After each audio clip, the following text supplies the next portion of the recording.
Baik, Assalamualaikum warahmatullahi wabarakatuh. Selamat sore. Perkenalkan, saya Reza Adhika Putra, kelompok 4 reguler, yang pada kesempatan kali ini akan menjadi moderator pada presentasi sore hari ini. Nah, di sini untuk agenda diskusi dibagi menjadi beberapa bagian. Yang pertama, ada penjelasan poster yang akan dijelaskan oleh Mbak Saras, dan yang kedua, penjelasan materi dan tambahan yang akan disampaikan oleh Mbak Sherly, dan yang ketiga ada sesi tanya jawab. Nah, baik, langsung saja ke sesi yang pertama. Kepada Mbak Saras, dipersilakan untuk mempresentasikan poster. Silakan Mbak Saras.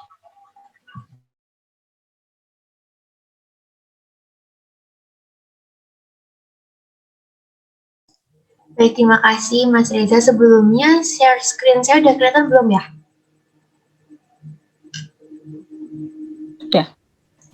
Sudah. Nah, jadi di sini kami kelompok 4 itu mengambil topik terkait dengan cadangan devisa negara yang meningkat. Nah, untuk sumber dari berita ini diambil dari www.bi.go.id. Nah, untuk isi poster yang pertama itu ada penyebabnya. Apa sih yang menyebabkan cadangan devisa meningkat pada bulan Juni ini? Yaitu yang pertama disebabkan oleh penerbitan sukuk global pemerintah, dan yang kedua penerimaan pajak dan jasa.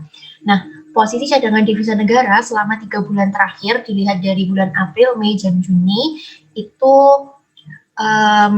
sebesar 138,8 miliar dolar Amerika Serikat pada bulan April, pada bulan Mei 136,4 miliar dolar Amerika Serikat, dan pada bulan Juni 137,1 miliar dolar Amerika Serikat. Nah, untuk kenaikannya sendiri itu antara bulan Mei dan Juni.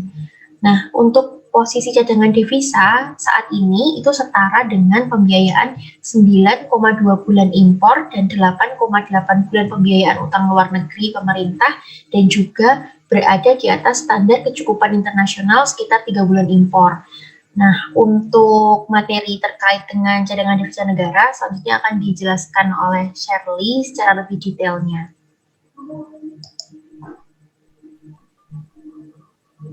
Baik, terima kasih Mbak Sarah sudah menjelaskan poster. Yang selanjutnya kepada Mbak Sherly dipersilakan untuk mempresentasikan materi tambahan untuk melanjutkan poster dari Mbak Saras. Silakan Mbak Sherly. Mbak Saras ini nggak bisa share screen. Belum bisa. Coba udah belum? Udah sekarang.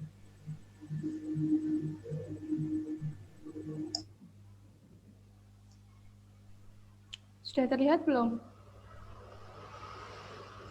Sudah. Suara kecil banget ya Kak Ansar. Ini pakai handset. Oke, udah. Oke.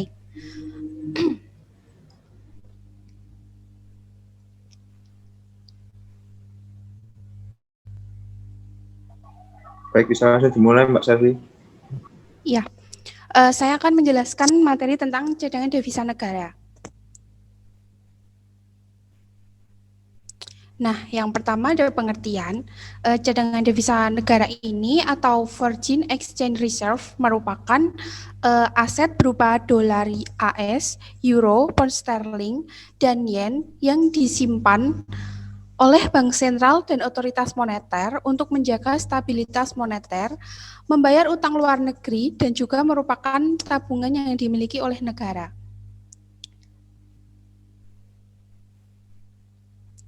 Nah, yang selanjutnya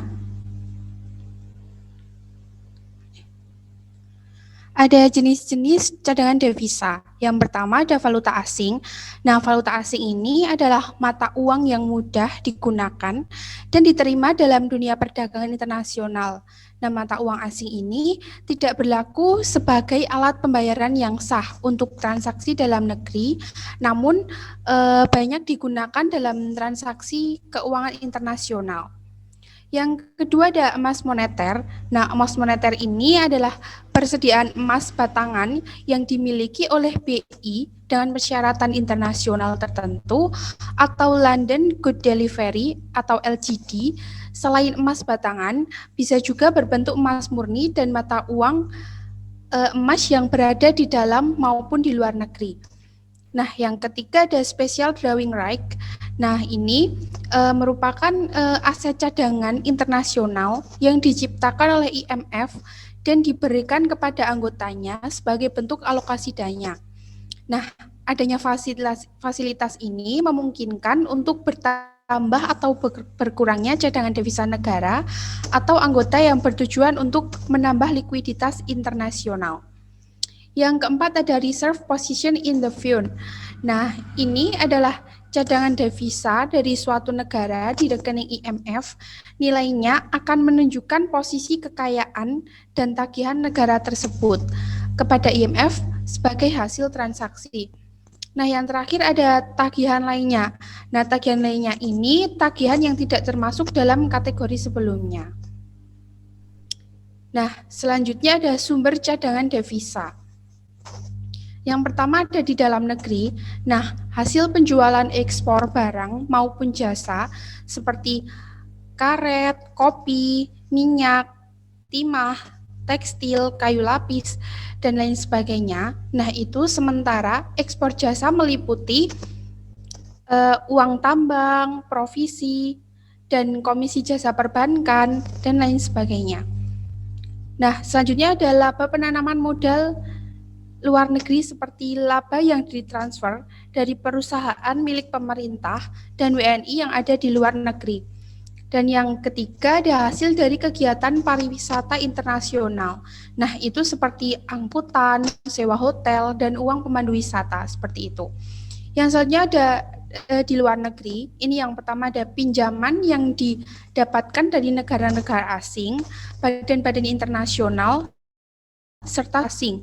Dan yang kedua ada hibah atau hadiah dari badan-badan PBB seperti UNDP dan UNESCO serta pemerintah asing.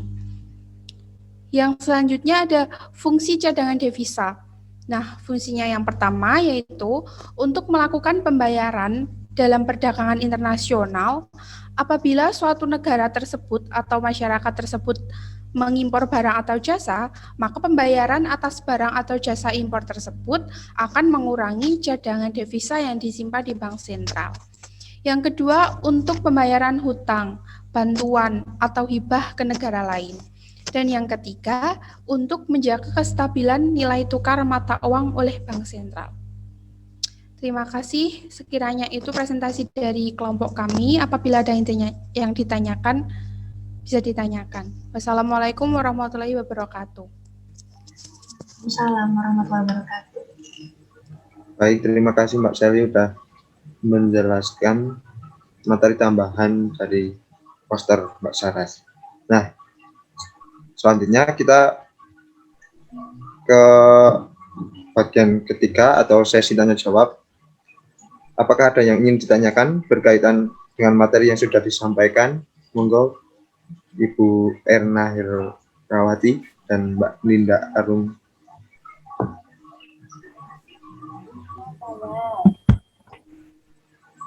Silakan. Dari hasil dari Maaf Bu, suaranya kok kecil banget ya? dari hasil presentasi dari grup reguler tadi itu untuk masalah hal-hal yang mampu meningkatkan atau menurunkan cadangan devisa negara. Hal-hal apa yang mampu meningkatkan atau menurunkan cadangan devisa negara? Oh ya, coba Saras ulangi ya Bu, pertanyaannya hal-hal apa yang bisa mengurangi atau menambah cadangan devisa negara? Gitu Bu? Iya, betul, Mbak. Oke, izin menjawab. Jadi untuk hal-hal yang bisa atau faktor-faktor yang bisa membuat cadangan devisa negara itu berubah, yang pertama ada ekspor, yang kedua ada nilai tukar, kemudian BI rate dan juga inflasi. Nah, untuk ekspor sendiri itu kan ya seperti yang kita tahu adalah ketika barang dari negeri diekspor ke luar negeri. Nah, maka pendapatannya inilah yang akan nantinya menambah cadangan devisa negara gitu. Untuk nilai tukar sendiri itu besarnya nilai tukar antara katakanlah dolar dan rupiah. Jadi semakin rupiah itu menguat, cadangan devisanya semakin banyak, maka nilai tukarnya juga akan semakin menguat. Gitu. Ada lagi mungkin?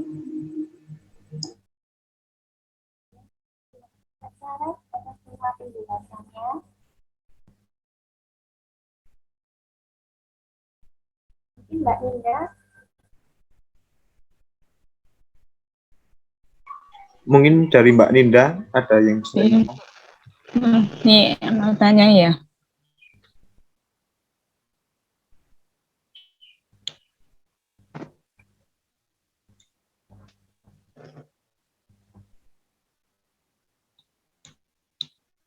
Kan tadi di PPT itu ya,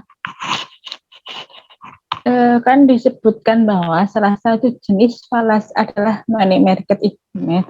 Bisa disebutkan apa yang termasuk ke dalam money market instrument itu sendiri? Mungkin Mbak Seri bisa bantu menjawab. Baik, saya akan mencoba menjawab pertanyaan dari Mbak Ninda. Pertanyaannya yaitu apa yang termasuk dalam money market instrument, seperti itu. Ya.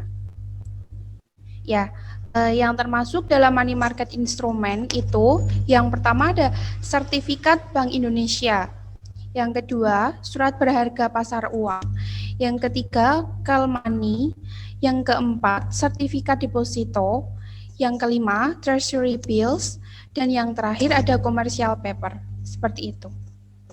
Apakah ada yang ditanyakan lagi, Mbak? Sudah, makasih ya Mbak Sherly. Makasih, Mbak. Baik, terima kasih atas pertanyaan yang diajukan oleh Bu Irna dan Mbak Ninda. Alhamdulillah sudah terjawab oleh Mbak Sherly dan Mbak Saras. Nah, apakah ada yang ingin ditanyakan lagi? Jika tidak ada, maka presentasi akan saya tutup dan digantikan dengan kelompok yang lain. Dan kurang lebihnya dari saya sekian yang dapat kami presentasikan. Kurang lebihnya mohon maaf. Assalamualaikum warahmatullahi wabarakatuh. Terima kasih. Waalaikumsalam warahmatullahi wabarakatuh. Terima kasih Reza. Baik, untuk yang kelompok paralel bisa langsung saja Bu dan Mbak Ninda. Keluar belum ya Mbak? Sudah Bu, sudah terlihat. Cuman suaranya masih kecil banget. Suaranya kurang besar ya? Iya Bu. Dari kelas 4 yang pada sore hari ini mau mempresentasikan masalah kontrak forward dan future. Adapun kelompok kami terdiri dari saya sendiri, Ibu Ena Wirawati, dan sama Mbak Linda Aramsari.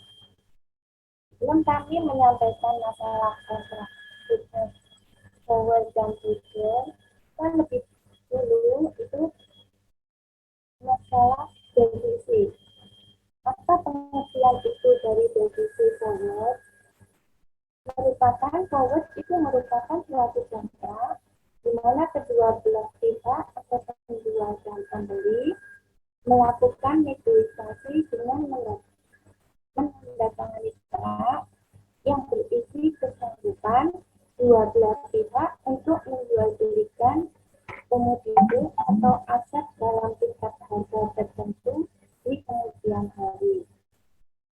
Nah, untuk pengertian definisi future itu kontrak future adalah kontrak forward yang distandarisasi dalam hal jumlah, kualitas, waktu, dan tempat yang menyerahkan barang. Pada dasarnya, standarisasi ini dimaksudkan untuk menghilangkan kendala atau kelemahan yang ada pada forward. Jenis transaksi ini penyelesaiannya dilakukan pada keesokan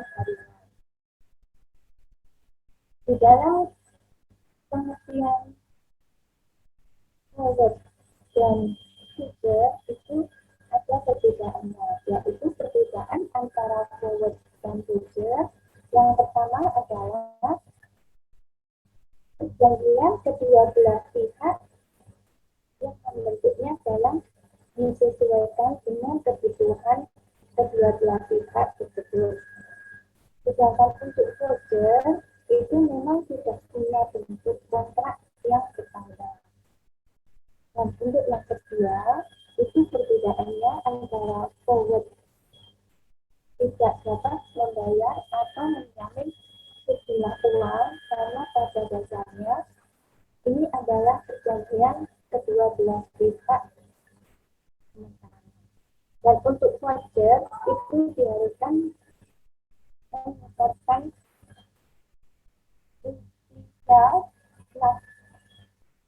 inisial makin statement ya jaminan. Jadi lebih kecil risiko investasi. Risikonya lebih dalam presentasinya. Dan yang ketiga adalah perbedaan dari forward itu tidak ada penjamin karena perjanjian dua belah pihak sementara. Sedangkan untuk voucher adalah lembaga clearingnya internasional. Dan yang keempat itu bersama kontrak untuk voucher itu kedua belah pihak. Sementara untuk voucher sebenarnya tertentu ditemukan atau sudah standar. Dan yang terakhir yaitu jangka waktu kontrak untuk forward itu tergantung kedua belah pihak. Sementara voucher itu sudah ditentukan atau sudah standar. Dan untuk selanjutnya masalah kontrak versus defisit dagang itu mau disampaikan sama Mbak Linda.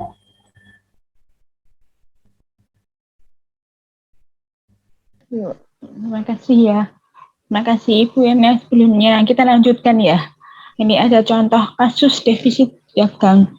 Nah, pada tanggal 25 Oktober 2019 ya, Menteri Perdagangan periode 2019 sampai 2024 oleh Agus Suparmanto menggantikan Enggar Syatolukita. Beliau itu mendapat beberapa tugas prioritas dari Presiden Joko Widodo atau Pak Jokowi yang intinya adalah menurunkan defisit neraca perdagangan dengan menekan impor dan menggenjot ekspor. Kita lihat di sini ya, defisit neraca perdagangan akibatnya mencapai 8,59 miliar per dolar. Dengan kalkulasi sederhana, untuk menekan defisit neraca perdagangan tersebut dilakukan dengan cara menekan impor dan meningkatkan ekspor. Lihat yang pertama ya. Jadi pemerintah itu perlu melakukan kajian mendalam tentang impor barang dan jasa apa saja yang sudah dilakukan selama ini. Tentu impor yang ditekan itu bukan impor terhadap barang modal untuk industri manufaktur dalam negeri, agar tidak berdampak buruk terhadap aktivitas perekonomian dalam negeri ya. Ini ada menurut studi Observatory of Economic Complexity, impor terbesar Indonesia hingga tahun 2017 adalah produk olahan minyak seperti bahan bakar minyak. Minyak ini ada 14,2 miliar per dolar.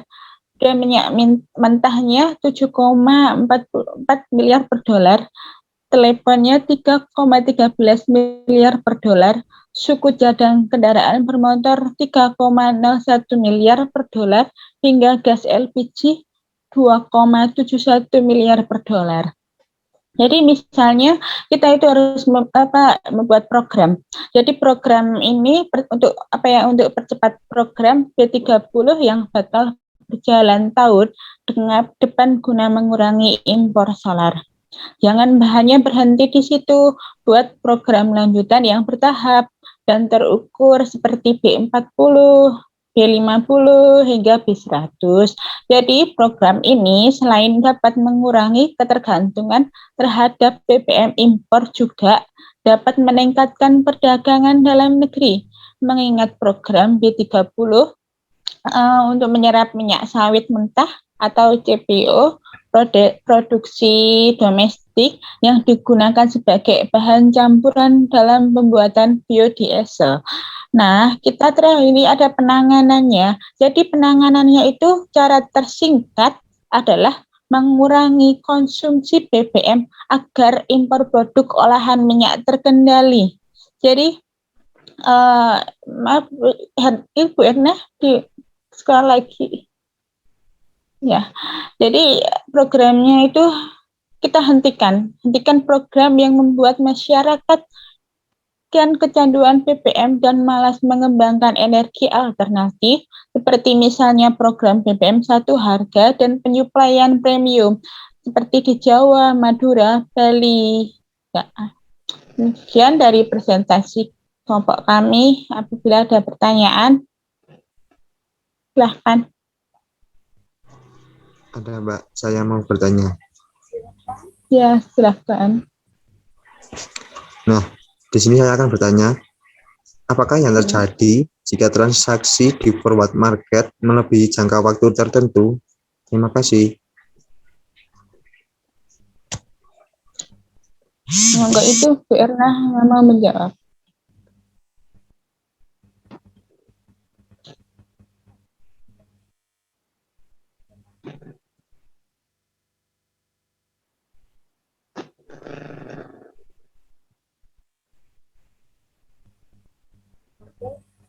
Itu kita menjawab pertanyaan dari Mas Reza ya, untuk masalah forward market menuju jangka waktu yang tertentu. Karena memang di dalam forward rate bukan transaksi keuangan yang dilakukan pada waktu tertentu di masa depan. Dengan harga yang ditentukan pada waktu sekarang yang dilakukan pada waktu transaksi yang akan datang.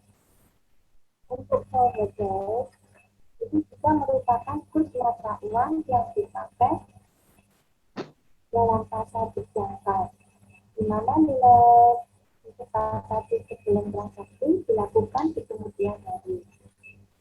Forward rate itu merupakan di mana nilai tukar disepakati sebelum transaksi yang dilakukan, dan nilai tukar yang ditetapkan pada jangka waktu tertentu atau 1 bulan atau lebih. Setelah transaksi dilakukan, transaksi semacam ini biasanya dilakukan dalam hal membeli litas atau barang. Forward rate agreement itu merupakan suatu kontrak di mana dua kontrasepsi setuju dengan suku bunga yang akan dibayarkan dalam jangka waktu tertentu di masa depan. Pada saat tidak terjadinya pertukaran nominal defisit, namun dilakukan pembayaran secara tunai apabila terjadi perbedaan antara tingkat bunga di pasar dan tingkat bunga yang telah disepakati di dalam kontrak tersebut. Itu mungkin Mas Reza dari pertanyaan yang bisa saya. Baik Bu Erna, terima kasih. Ada lagi? Ada yang mau tanya? Silahkan. Saras izin bertanya ya Mbak. Ya, Mbak Sarah, silahkan. Tadi kan udah dijelasin tuh ada kontrak forward, ada kontrak future juga. Nah, sebenarnya ada nggak sih landasan hukum yang mendasari dari kedua transaksi ini?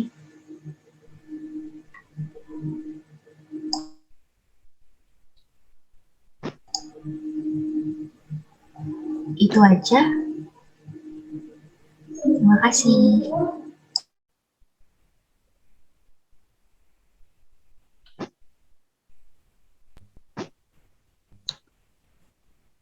Pertanyaan dari Mbak Saras tadi saya terkait transaksi itu apakah dijamin gitu ya?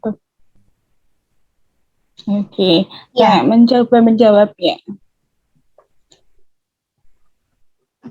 Jadi penyelesaian terhadap seluruh transaksi yang dilakukan itu kan melalui Bursa Efek Indonesia dan dikategorikan transaksi bursa efek dijamin oleh KPEI berdasarkan Peraturan Otoritas Jasa Keuangan Nomor 26 BPOJK tahun 2014 tentang penjaminan penyelesaian transaksi bursa. Begitu Mbak Saras. Ya, terima kasih Mbak Nina. Sama. Ada lagi nggak ini yang mau tanya? Iya, Mbak. Oh, ya. Saya Mbak izin Jen. bertanya. Tadi sudah Boleh. dijelaskan, apakah Mm-mm. kekurangan dan kelebihan pada kontrak futures? Terima kasih. Oh iya, kekurangan dan kelebihannya ya. Iya, Mbak. Oke, saya jelaskan ya. Kalau kelebihan kontrak futures itu satu, lebih kecilnya kontrak futures dan adanya kebebasan melikuidasi kontrak setiap waktu sebelum jatuh tempo. Dua, kontrak futures yang diperdagangkan di pasar itu terorganisir dan jelas. Kemudian untuk kekurangannya ya, kekurangannya itu keterbatasan jumlah mata uang yang diperdagangkan. Begitu. Baik, terima kasih, Mbak. Ya, sama-sama. Oke, jadi nggak ada yang mau tanya lagi ya? Ya, nggak ada yang tanya lagi. Enggak Mbak, sudah cukup. Sampun Bu. Mungkin sudah cukup. Nah, Yang bisa kami sampaikan dalam presentasi sore hari ini dari kelompok kami dan untuk presentasi ini akan kami tutup dengan Assalamualaikum warahmatullahi wabarakatuh.